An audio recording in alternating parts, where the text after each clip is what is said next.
혹시 어젯밤에 잠을 좀 설쳤다거나 뭐 특별한 이유도 없는데 오늘따라 기분이 축 처지고 불안했던 경험? 다들 있으시죠? 네, 누구나 한 번쯤은 겪어봤을 법한 일이죠. 우리는 보통 그럴 때 내가 너무 예민하게 생각하나 아니면 머리가 복잡해서 그래 하면서 원인을 전부 이렇게 머릿속에서만 찾으려고 하잖아요. 그렇죠. 모든 감정과 생각의 컨트롤 타워는 당연히 뇌라고 생각하니까요. 그런데 오늘 저희가 함께 분석해볼 자료에 따르면요.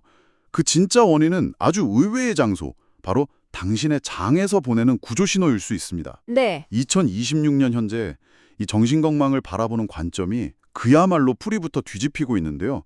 오늘 신체화된 마음, 장 뇌축과 면역 정신의학의 패러다임 전환이라는 자료를 바탕으로 우리 뇌와 장을 연결하는 이 놀라운 정보 고속도로, 장 뇌축에 대해 아주 깊이 파고들어 보겠습니다. 네, 이제 마음의 문제를 더 이상 뇌라는 그 두개골 안에 가두지 않고요. 우리 몸 전체의 이야기로 확장해서 보는 시대가 온 겁니다. 네, 바로 그 장 뇌축. 영어로는 마이크로바이오타 겉브레인 엑시스라고 하던데 이 개념이 이제는 정신의학계의 표준 모델로 자리 잡았다고 하더라고요. 이게 정확히 뭔가요? 뇌랑 장이 서로 뭐 카톡이라도 주고받는다는 건가요? 하하, 카톡보다 훨씬 더 복잡하고 정교한 일종의 양방향 통신망이라고 보시면 됩니다. 양방향이요? 네, 단순히 신호를 한두 번 주고받는 게 아니라 네 개의 서로 다른 통신망이 동시에 아주 복합적으로 얽혀서 작동하거든요. 네 가지나 있어요? 네, 가장 빠른 건 신경 경로인데요. 미주신경이라는 물리적인 케이블로 뇌와 장에 직접 연결돼 있어요. 거의 뭐 직통 전화 같은 거죠. 와, 진짜 물리적인 선으로 연결되어 있군요. 그럼 나머지 경로는요? 두 번째는 스트레스 호르몬을 조절하는 HPA 축을 통한 내분비 경로입니다. 장 상태가 나쁘면 스트레스 호르몬이 계속 분비되는 시기고요. 아, 세 번째는 면역 경로예요.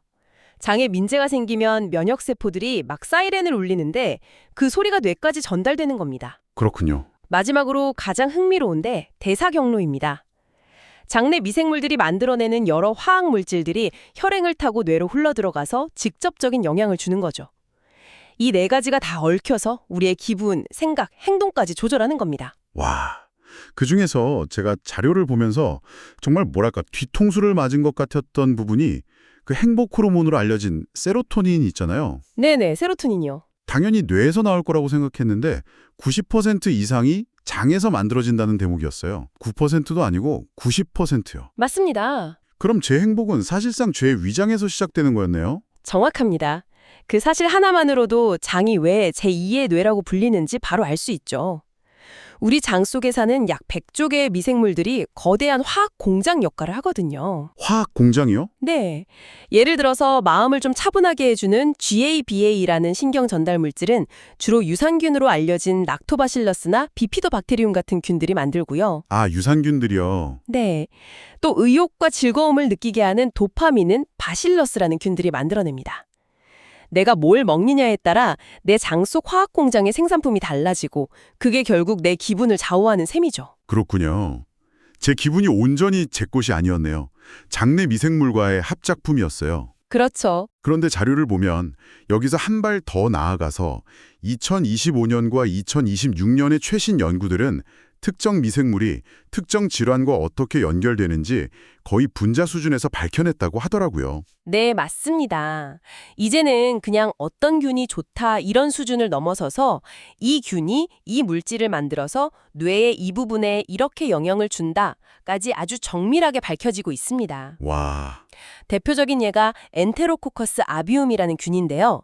이 균은 우리가 샐러드 같은 식물에서 섭취하는 루틴이라는 성분을 퀘르세틴이라는 물질로 바꿔요. 네, 퀘르세틴. 그거 양파 껍질에 많다고 들어본 것 같아요. 맞습니다. 바로 그건데 이 퀘르세틴이 남성 호르몬인 테스토스테론을 만드는 과정에 끼어들어서 방해하는 역할을 합니다. 아, 호르몬 합성을 방해한다고요? 네, 이게 왜 중요하냐면 자폐 스펙트럼 장애 ASD를 가진 아이들에게서 종종 관찰되는 호르몬 불균형의 원인을 설명하는 아주 새로운 단서가 되기 때문입니다.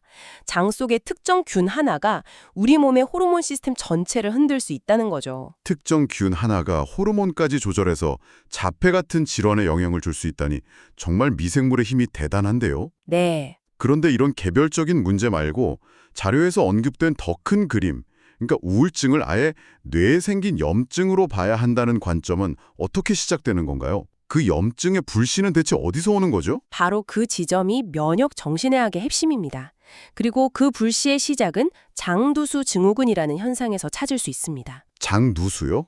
네, 우리가 만성적인 스트레스를 받거나 가공식품 위주의 서구화된 식사를 하거나 잠을 잘 못 자면요, 우리 장벽을 빽빽하게 막고 있던 세포들 사이의 결합이 좀 느슨해지기 시작합니다. 말 그대로 장에 미세한 틈이 생기는 거죠. 아, 장벽이 무너진다는 거네요. 그럼 그 틈으로 뭔가 새어나오나요? 네, 바로 장내 세균의 세포벽 조각 같은 독소들, 특히 리포다당류, LPS라는 아주 강력한 독소가 그 틈으로 새어나와서 혈관으로 들어갑니다. 독소가요? 네, 그럼 우리 몸의 면역계는 이걸 외부 침입으로 간주하고 비상사태를 선포하죠. 이때 사이토카인이라는 물질을 온몸에 막 뿌리기 시작합니다. 사이토카인. 그게 정확히 뭔가요?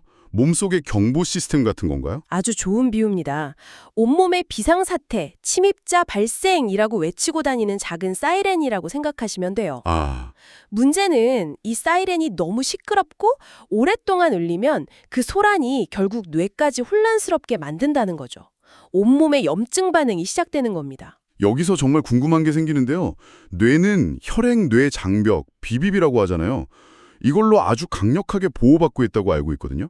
거의 철옹성처럼요. 맞습니다. 그런데 어떻게 그 시끄러운 사이렌 소리가 뇌 안까지 들어갈 수 있는 거죠? 바로 그게 이 퍼즐의 가장 중요한 조각입니다. 과거에는 그 장벽이 절대 뚫리지 않을 거라고 생각했지만 최근 연구들은 전신에 퍼진 그 염증 사이렌 소리가 바로 그 혈액-뇌 장벽의 경비를 허술하게 만든다는 걸 밝혀냈습니다. 아, 정말요? 네, 성벽의 문지기들이 혼란스러워진 틈을 차서 염증 물질들이 뇌 안으로 설그머니 침투하는 거죠. 뇌의 방어 시스템이 무력화되는 거군요. 그럼 그 염증 물질이 뇌 안에서 무슨 짓을 하나요? 뇌 안으로 들어온 염증 신호는 뇌 면역세포인 미세악요세포를 자극합니다.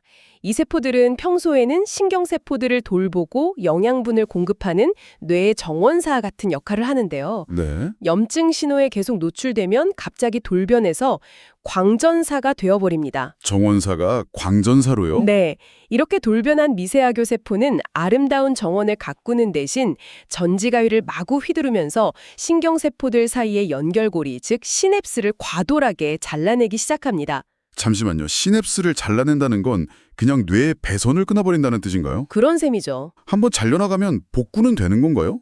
그래서 우울하면 머리가 잘 안 돌아가는 느낌이 드는 거군요. 바로 그겁니다. 그리고 신경세포 성장에 꼭 필요한 비료인 뇌유래 신경 영양인자 BDNF 생산도 중단해버리고요.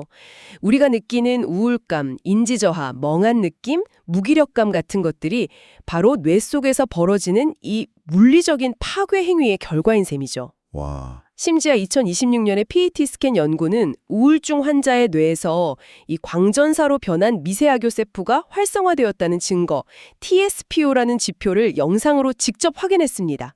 더 이상 추측이 아니라 눈으로 볼 수 있는 증거가 확보된 거죠. 뇌가 불타고 배선이 끊어지고 있다니 정말 충격적입니다. 그렇다면 이 뇌 염증 모델이 구체적으로 다른 질환들에서는 어떻게 나타나는지 궁금한데요. 파킨슨병의 경우 이야기가 정말 흥미롭더라고요. 네, 파킨슨병 연구는 2020년 현재 신체 우선 모델이 거의 정설로 받아들여지고 있습니다. 신체 우선 모델이요? 네.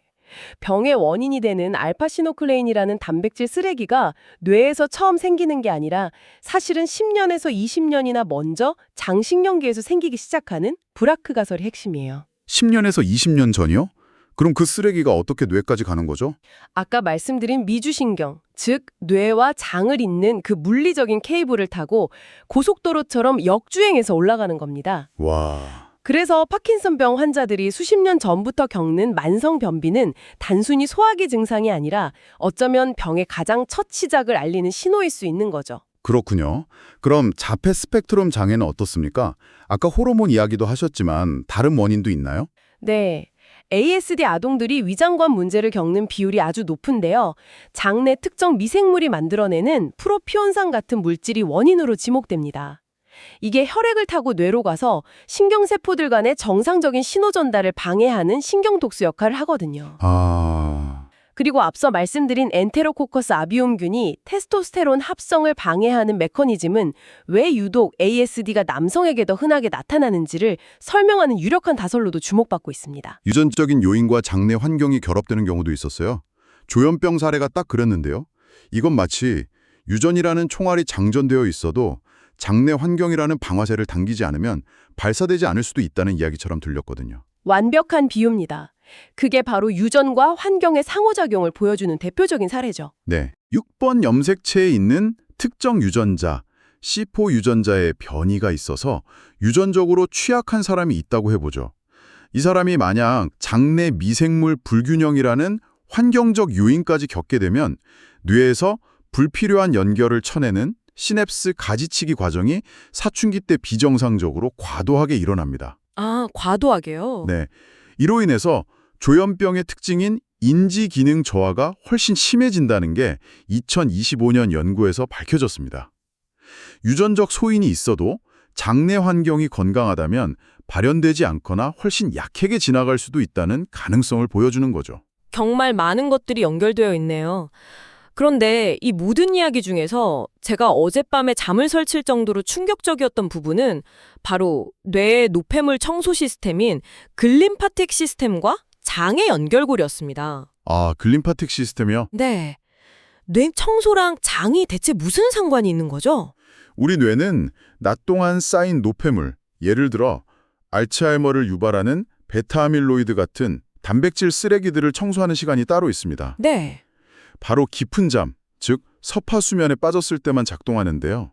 이때 뇌척수액이 뇌세포 사이사이를 흐르면서 쓰레기들을 씻어내는 과정을 글림파틱 시스템이라고 부릅니다. 도시 전체가 잠든 밤에만 활동하는 청소차들이라고 생각하시면 돼요. 그런데 그 청소차들의 운행에 장 건강이 영향을 준다는 거군요. 바로 그겁니다. 장 건강이 나빠져서 생긴 만성적인 염증 신호가 혈액을 타고 뇌까지 전달되면 이 청소 시스템의 핵심 부품인 아쿠아포린4라는 수분 채널의 배치를 망가뜨립니다. 아, 청소차들이 다녀야 할 도로 곳곳에 바리케이드를 쳐놓는 셈이죠. 그렇게 되면 뇌 청소 효율이 급격히 떨어집니다. 잠시만요. 이건 정말 충격적인데요. 그러니까 제 장 건강이 나쁘면 제가 아무리 8시간씩 푹 자도 제 뇌는 사실상 쓰레기 청소를 제대로 못하고 있다는 뜻이잖아요. 맞습니다. 어젯밤에 먹은 야식이 알츠하이머의 위험을 높일 수도 있다는 이야기로 들리는데요. 네, 아주 날카로운 지적이십니다. 실제로 그런 악순환이 만들어집니다.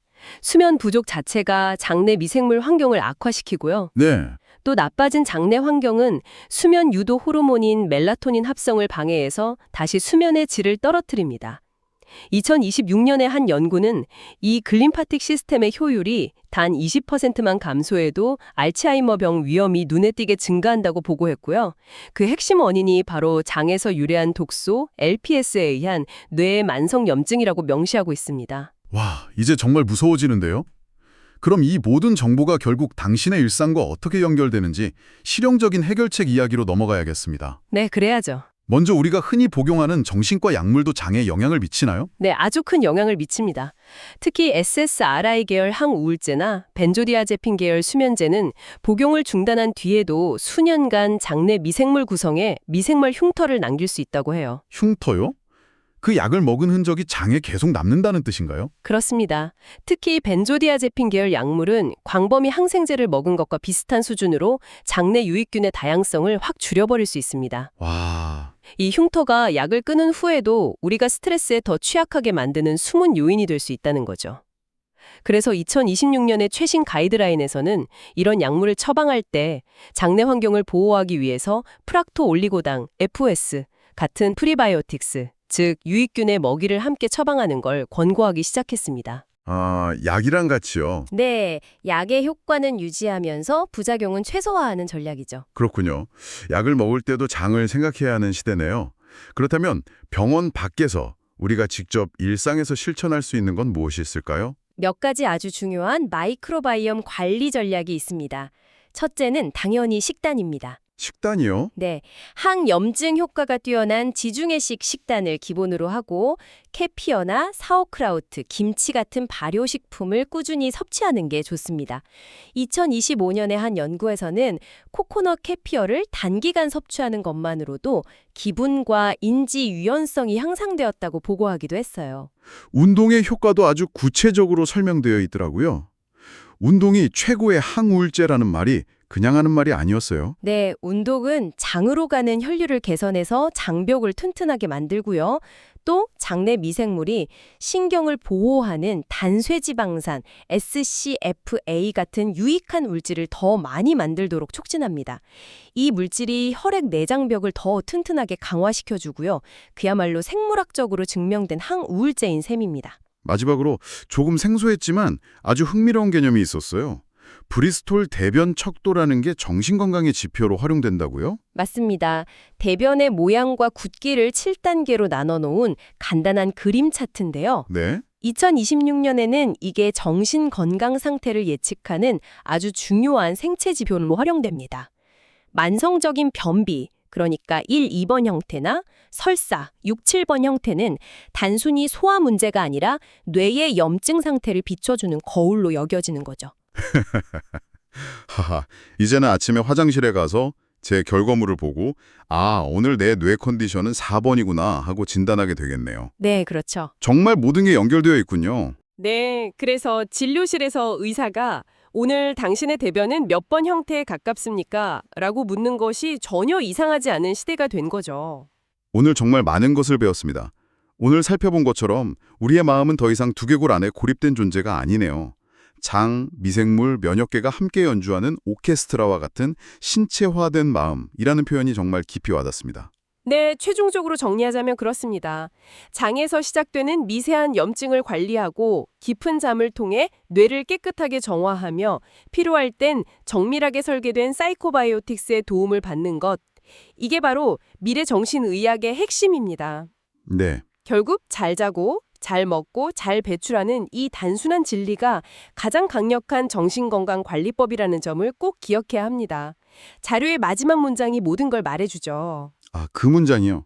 저도 아주 인상 깊었습니다. 네, 좋은 변이 좋은 마음을 보장한다는 오래된 통찰이 최첨단 과학으로 다시 증명되고 있다는 문장이었죠. 마지막으로 이 방송을 듣고 계신 분들을 위해 생각해 볼 거리를 하나 던져드리고 싶습니다. 자료는 우리의 장내 미생물을 제2의 유전체라고 부릅니다. 그렇죠. 우리가 부모님께 물려받은 DNA만큼이나 중요하다는 뜻이겠죠. 혹시 지금 마음이 복잡하고 힘들다면 내 뇌에 무슨 문제가 있는 걸까? 라고 묻기 전에 나는 오늘 나의 두 번째 유전체에게 무엇을 먹이고 있는가를 먼저 질문해 보는 것은 어떨까요?